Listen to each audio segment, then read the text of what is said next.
And the sponsor will explain. Pag hindi maliwanag, sasabihin nung nag-i-interpolate or nag-a-amend, ay papa-amend ko kasi hindi maliwanag or I want to improve it. Pero kung nagkaintindihan naman, okay na. Eh yun nga yung binasa, tanungin nyo naman po yung staff nyo. Or let's pause, let's all get a copy. Let's show it. Because this is the foundation of this trial na tama yung nakaupong presiding officer. So that's my first point. Mag-abala naman tayo.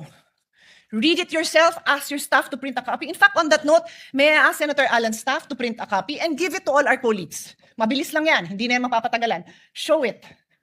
We can take judicial notice naman po siguro of it. Siguro naman, alam na natin ang ibig sabihin ng judicial notice. You can go to the actual records. Nandito na makakuha naman natin yun kung pagdududahin nyo yung ipapaprint ko. So that's my first point. My second point, Mr. President, is addressed to His Honor.